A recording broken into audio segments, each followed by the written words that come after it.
جب بھی اللہ تعالیٰ کسی کو کوئی منصب دیتے ہیں جسٹس انصاف کرنے کا، تو اگر وہ شخص صرف ایک فریق کو سنتا ہے اور دوسرے فریق کو نہیں سنتا، ایک فریق کو سنتا ہے اور دوسرے فریق کو نہیں سنتا، تو وہ شخص بھی اصل میں ظلم کر رہا ہوتا ہے۔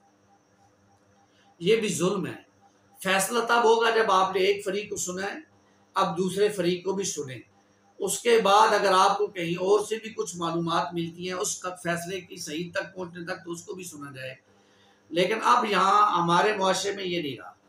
ہمارے ہاں تو اب جج بنتے ہیں سیاست کی بنیاد پر، اور ججوں کی بھی اپنی سیاسی پارٹی ہے، تو جو جج جس سیاسی پارٹی سے تعلق رکھتا ہے وہ اس کا ووٹ، اس کا فیصلہ اس سیاسی پارٹی کے حق میں ہوتا ہے۔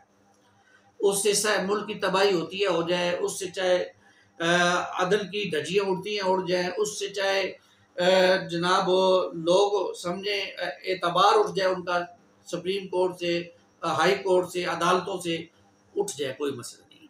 وہ جس سیاسی پارٹی سے ان کی وابستگی ہیں پس پردہ، اسی طرف ان کا جھکاؤ ہوگا فیصلوں کے اندر۔ اب وہ عدل ہے یا نہیں ہے یہ ایک علیحدہ بحث ہے، اس پر علیحدہ بات ہے۔ تو اصولی طور پر تو یہ ہونا چاہیے کہ جو بھی آپ کے پاس آیا عدل کے لیے، آپ کا کسی پارٹی سے کوئی تعلق نہیں ہونا چاہیے۔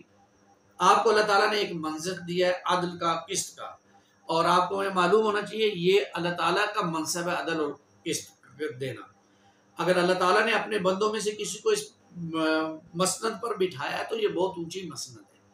اب کوئی اگر اس کا پاس نہیں رکھے گا ثاقب نثار صاحب کی طرح، تو پھر اللہ کے ہاں بھی وہ مجرم ہوگا، پھر طارق جمیل صاحب کی دعائیں بھی اسے نہیں بچا سکے گی، اور پھر اس کے اور اعمال بھی اگر کوئی نیک ہے تو اسے نہیں بچا سکے گے اگر اس نے اپنے منصب میں عدل نہیں کیا ہوگا۔